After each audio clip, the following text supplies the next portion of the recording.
자, 우리 사랑하는 중앙청년 여러분, 우리 묵상운동 우리 14주차가 마무리되었습니다. 우리 14주차까지 우리 함께한 우리 모든 청년들을 예수님 이름으로 축복합니다. 이번 주는 3차 선교 여행의 과정을 보여줍니다. 이번 주도 하나님께서 우리에게 너무나 귀한 은혜의 시간을 주셨음을 믿습니다.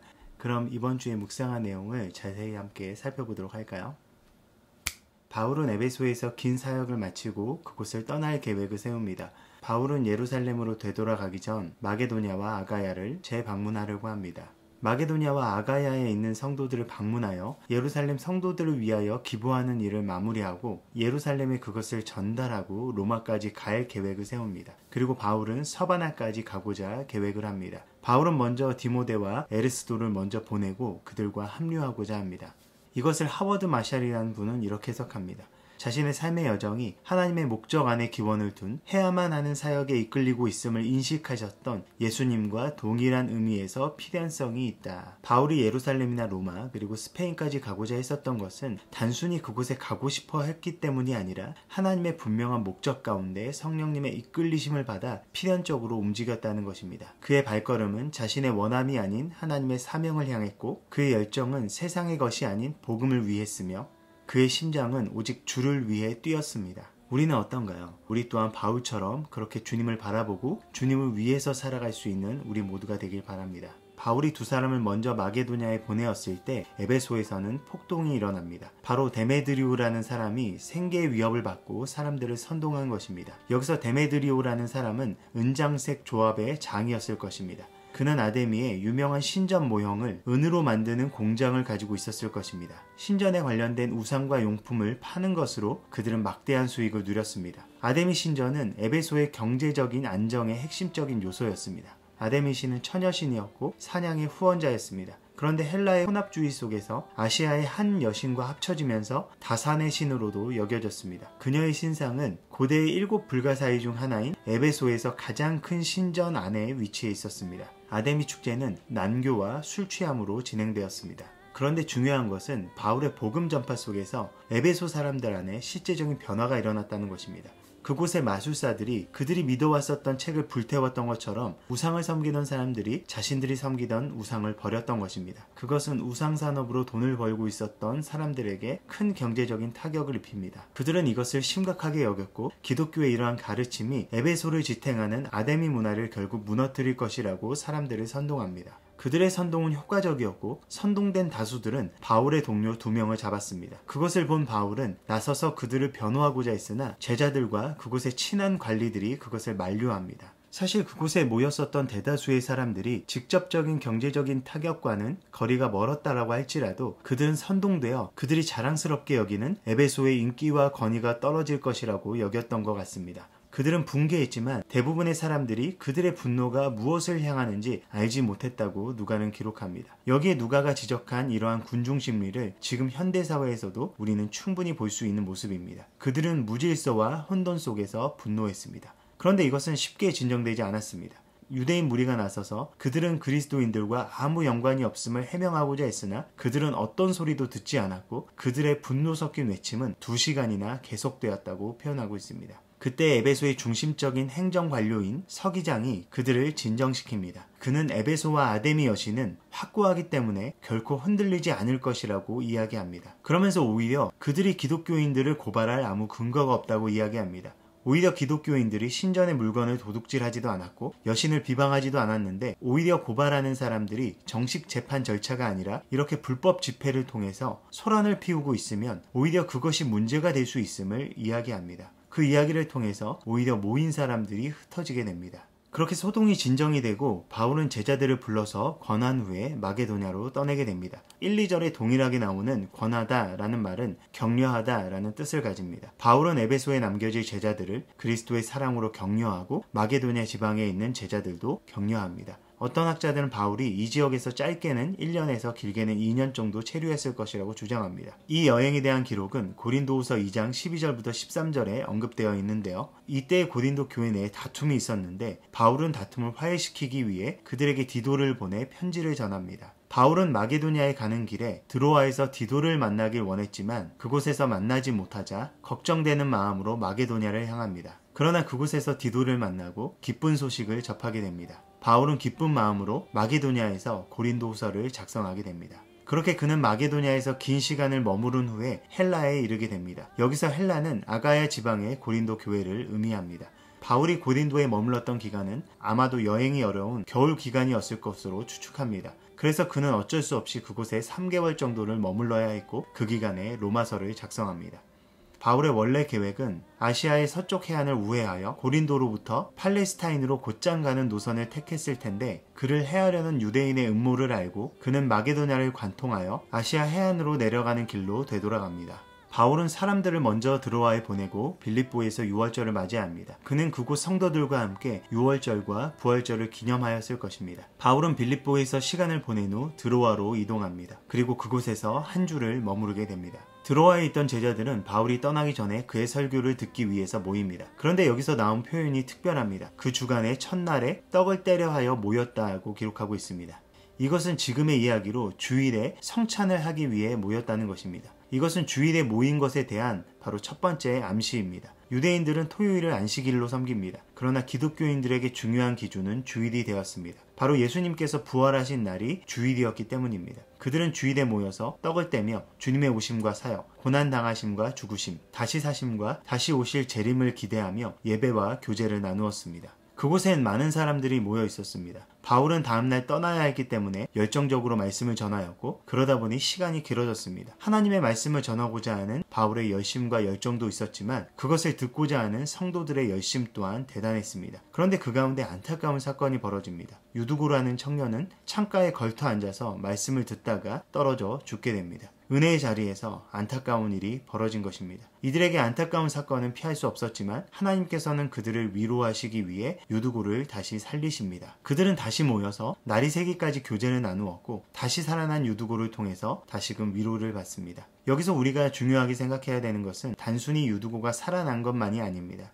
유두고가 다시 살아난 것도 이해할 수 없는 신비로운 역사였지만 하나님께서는 어쩔 수 없는 어려움과 문제들을 마주한 그의 성도들을 돌보시며 위로하신다는 사실이 무엇보다 은혜가 됩니다. 우리의 삶에도 이해할 수 없는 일들이 많이 일어나지만 그것보다 더 중요한 것은 그것을 주님께서 지켜보고 계시고 그 자리에 함께 하신다는 것이며 우리를 위로하신다는 사실입니다. 우리의 삶에서 그 은혜를 누리는 우리 모두가 되길 축복합니다.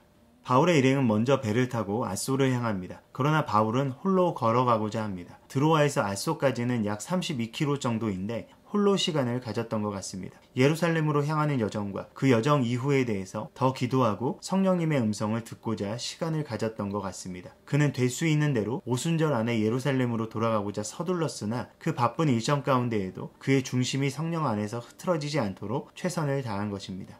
우리의 삶에도 바쁜 일정으로 인해서 우리의 중심이 흐트러지지 않도록 주님과 친밀히 가지는 구별된 시간이 필요합니다. 그 시간이 있어야 세상이 흘러가는 대로 휩쓸리지 않을 수 있습니다. 그 시간을 꼭 확보하여 지켜갈 수 있는 우리 모두가 되길 바랍니다. 그렇게 밀레도에 도착한 바울은 에베소의 장로들을 부릅니다. 바로 그들을 언제 다시 볼지 모르니 그들을 권면하기 위함이었습니다. 바울은 진심을 담아 그들을 권면합니다. 그런데 여기서 바울이 한 권면은 그 당시에 익숙한 고별연설의 형태를 띠고 있습니다. 바울은 그들에게 전하는 권면이 마지막 격려임을 알았었던 것 같습니다. 바울은 먼저 그가 어떻게 행하였는지를 고백합니다. 그는 겸손과 눈물로 주를 섬겼고 유익한 것은 거리낌이 없이 전하고 가르쳤으며 유대인과 헬라인에게 하나님에 대한 회개와 예수 그리스도에 대한 믿음을 증언했다고 고백하고 있습니다. 그러면서 그는 자신이 달려갈 길, 곧 복음을 증언하는 일에 자신의 생명조차 조금도 귀한 것으로 여기지 아니한다고 고백하면서 그것에 후회 없이 부끄러움 없이 최선을 다했음을 고백합니다. 이것은 정말 바울처럼 자신의 생명조차 아끼지 않고 최선을 다해 살아온 자만이 할 수 있는 고백인 것 같습니다.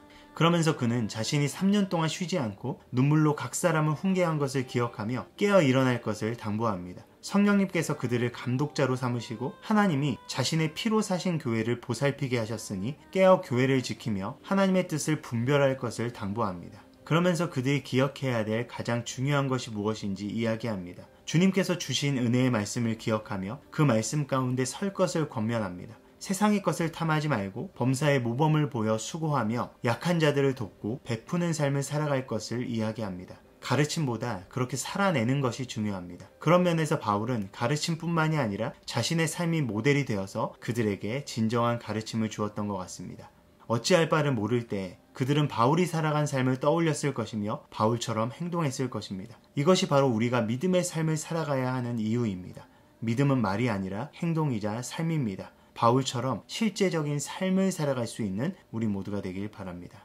바울의 고별 설교를 들은 장로들은 함께 무릎 꿇고 기도합니다. 마지막이라는 말에 그들은 간절히 기도하며 눈물을 흘립니다. 그리스도 안에서 이들의 사랑과 연합이 얼마나 아름답고 귀한지 모릅니다. 그렇게 그들은 떨어지나 각자의 자리에서 맡겨진 사명을 감당하는 모습 또한 얼마나 아름답고 귀한지 모릅니다. 우리의 공동체 안에서도 이러한 모습들이 가득했으면 좋겠습니다. 그렇게 바울은 밀레도에서 에베소의 장로들과 헤어집니다. 바울의 선교 사역은 공식적으로 밀레도의 연설로 종결됩니다. 바울은 결국 예루살렘으로 향하는데 그곳에서 체포되고 감금되고 다양한 재판을 받고 황제 앞으로 보내지는 상황을 마주합니다. 그러한 예루살렘으로 가는 그 여정 속에 그는 먼저 두로와 가이사랴를 거치게 됩니다. 먼저 바울은 두로에서 한 주를 보냅니다. 그런데 여기서 만나는 제자들은 성령의 감동을 받아 이야기하는데 예루살렘으로 들어가지 말 것을 이야기합니다. 그러나 바울은 변함없이 그 길을 가고자 하며 그들과 헤어질 때도 바닷가에 무릎을 꿇고 서로를 위해 간절히 기도합니다.